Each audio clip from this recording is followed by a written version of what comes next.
Hey, my friend, welcome to WarPlan Tactical. Are you a small business owner that loves God, family, country, and capitalism? If so, we're going to go through a little brief teaching that hopefully will change your life for the rest of your life. I'm going to challenge you to think differently about money and success and the way to crush it for your family, change your family tree. And this all starts with a story about 5 years ago, the first time I met Alex Hormozy. I've met him in person a couple times, probably doesn't remember me, but I certainly remember him. He's brilliant beyond words, right? But he said something that broke my brain a little bit. And he said, Josh, he said, setting a goal is making a contract with yourself to be miserable until a future outcome occurs. Now, that's how I remember him saying it. It might have been worded a little bit different than that. But if you think about it, goal setting can be destructive. And because I've worked with and coached over 1,000 businesses over the last 10 years, plus I've built and sold 4 of my own, I've learned a thing or two about goal setting.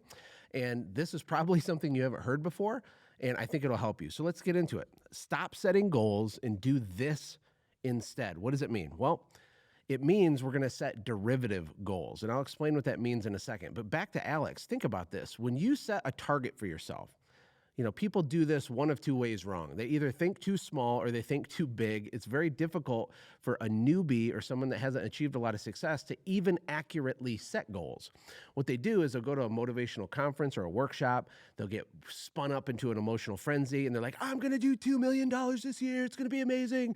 And then they don't, and they get miserable. They think something's wrong with them. They think that they're broken. Well, I have news for you. You're not broken. You don't need to be fixed. You just might need to rethink the way that you look at goal setting. And I think this will help you. There's a great book. I can't remember the guy's name that wrote it. It's going to kill me. As soon as I end this recording, I'll remember. But it's called Atomic Habits. Atomic Habits, fantastic book. Go give him all your money and read the book. But there's a story in there about weight loss. And for me, I've struggled with my weight up and down my entire adult life. Now, when I was in high school, I'd eat Burger King for lunch and I looked jacked and I played football and it was all good. My mom told me, Josh, you got to eat good, but I didn't want to, right? The truth is that with my weight, I never had an information problem. I had a behavior problem. And, all of us have different things that we struggle with. And for you, it might be making money. For me, that's not that hard for me anymore. I've kind of broken through. The next target is my weight. And in this book, Atomic Habits, he talks about how you should set the goal not to go to the gym. The goal should be to get in your car. He said, imagine if the night before you packed your gym bag, you put it in the passenger seat of your car, and then you went and you sat in the car. It's 7 a.m., your eyes are still tired, right? You got your shoes on, you're in the car, and if you want to, you can go back in the house and go to bed.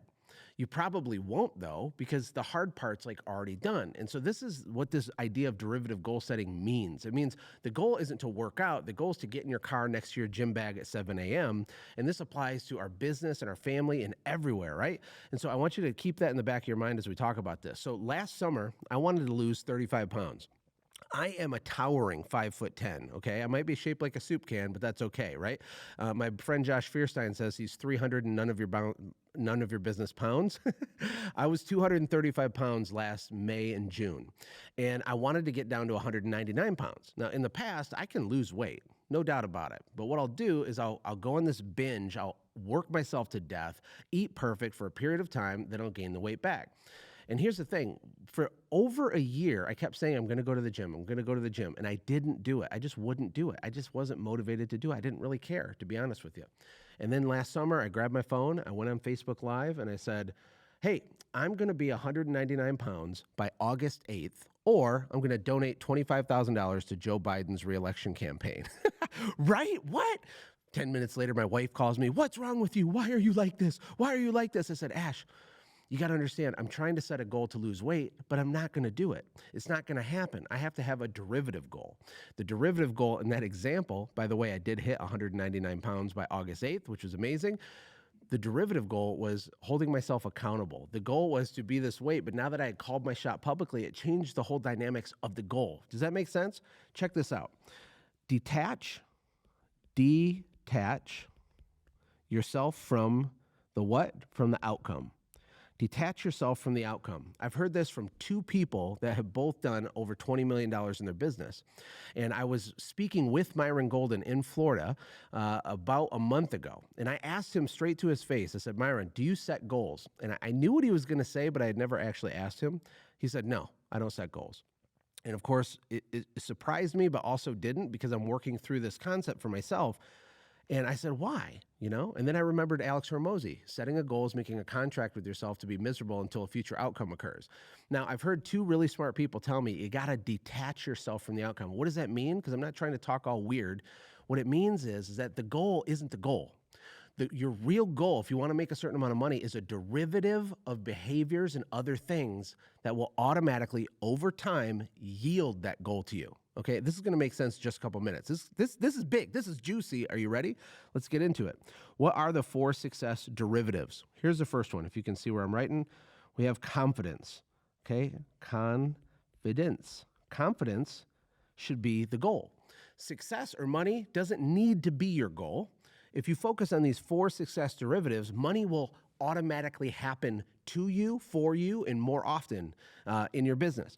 If you're a confident person, do you make more money than someone who's not a confident person? The answer is yes. Let me ask you another question. If you showed up every day with this unbelievable magnetism and you walked with a level of certainty that is rare, if you're one of these people that just walk into a room and you're confident, not arrogant, but confident, you believe in yourself, you trust yourself. If you did that, what would happen? You would be more successful. And there's lots of psychological reasons why. Let's talk about this real quick. So if we go to the top of the screen, these two here, we're talking about confidence, and the rest we'll go through as we work through this together. Let's talk about inverted confidence. Sometimes I talk to business owners and they want to become a millionaire, or they want to make $1 million, or they want to hit a certain number. And I'll say, how confident are you that you're going to hit that? And they say, oh, I'm not confident at all. What they're really saying without realizing it is that they're 100% confident that they're not going to hit it. They're 100% confident that they're not worthy of the outcome. I'm not the only one in my family that struggles with their weight. And when I see someone who's like maybe obese or really, really bad off with their weight, what you got to understand, it's not that the person's not confident. These people normally have total certainty and absolute confidence, but it's an inverted form of confidence. They're certain that they're not worth it. They're certain that it won't be worth it to do the work. They're certain that it's not meant for them. They're certain that their genetics say that they're not allowed to be fit.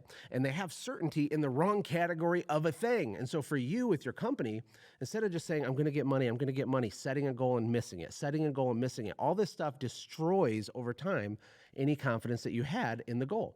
Instead, you ask yourself, do you have negative inverted confidence? Do you believe in your heart, even though it's not true, but maybe for you, you believe it? Do you believe that your family's different, that you're not destined to be successful, that your genetics, because your uncle or your grandpa was bad and they were criminals and they were always poor, because you came from 3 generations of poverty, you might think that there's nothing you can do about it, that your family tree has little roots and it has little fruits and it's shriveling at the roots, right? These things affect your ability to be successful. So even if you're setting goals, if you have inverted or negative confidence, it's going to sabotage everything you're trying to do every single time. The next thing about confidence that's important is if you want to increase the amount of confidence you have in a positive way, you need reps. You need volume. The word confidence means to confide in yourself. It means to trust yourself. When you break trust with yourself, you destroy positive confidence. That's what happens. If you say, I'm going to get up tomorrow at 6 a.m. and work out, and you don't, well, not only do you not work out, but you've broken confidence. You see, this is why I'm not a huge fan of affirmations. Affirmations can be good, but when you're standing in front of the mirror saying fake, untrue things to yourself, you know that it's not really true, okay? So that doesn't increase your confidence. Real confidence comes from evidence that you've honored the word you kept to yourself. So when it comes to money, is the goal really to go make a bunch of money, or is it to become trustworthy to your own self? Because when you stack trustworthiness to yourself over a big enough time horizon, your confidence increases. You show up in the world different, and making money and being successful is easier. Okay, let's go to the next one. The next success derivative is, let's see, the order I want to do this in. We have confidence, clarity, community. We have consistency, okay? Consistency. I don't know how to spell consistency. Hopefully that's right. You can still be successful and be a bad speller for all my people out there.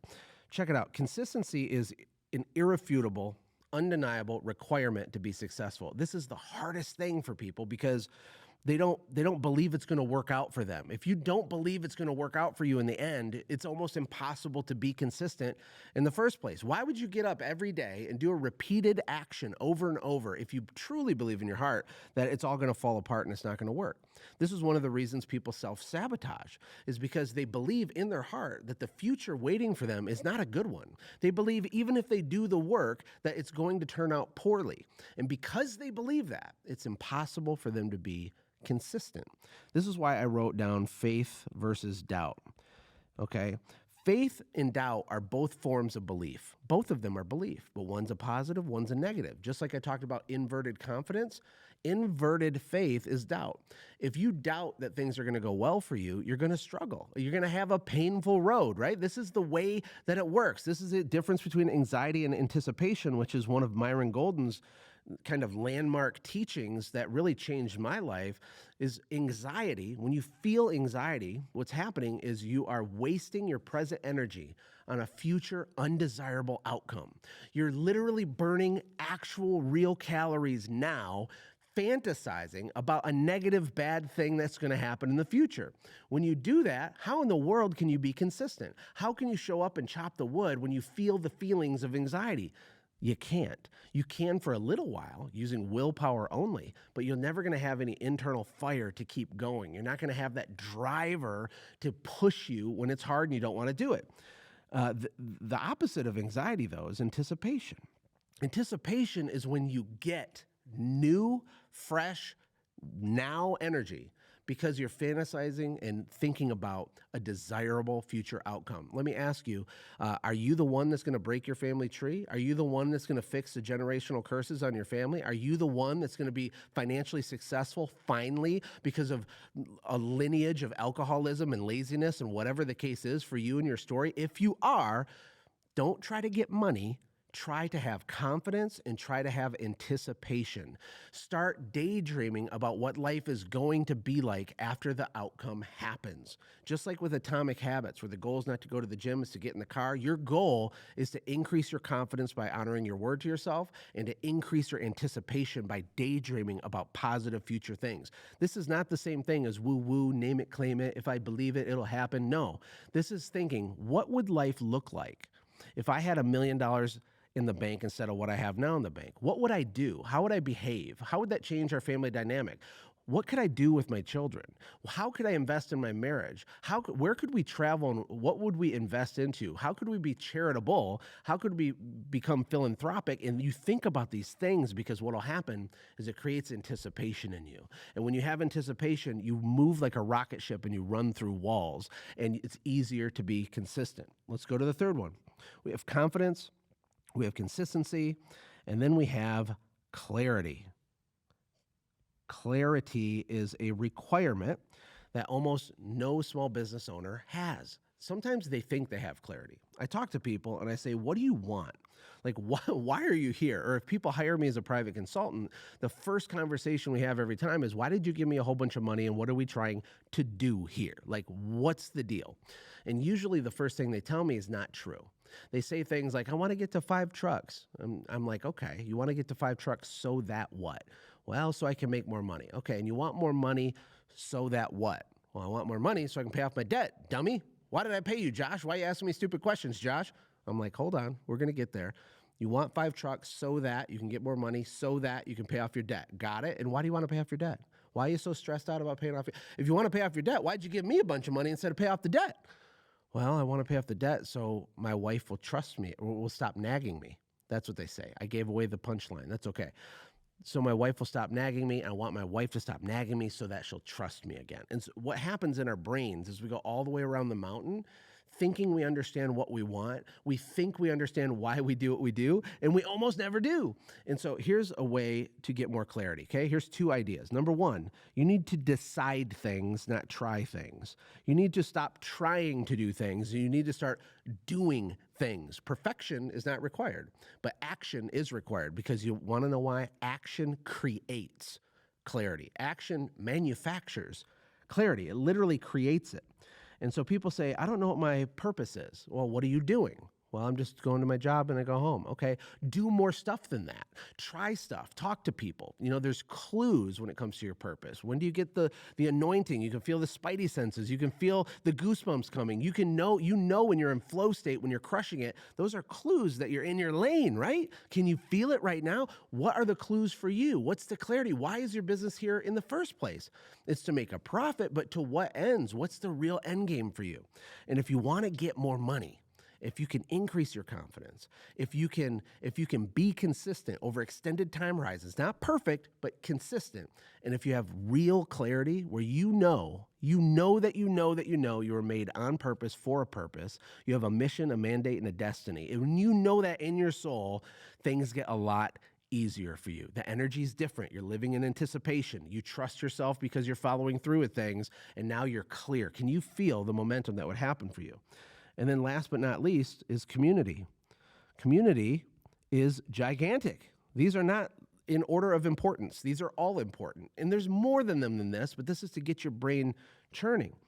Ask yourself, who have you given permission to speak into your life?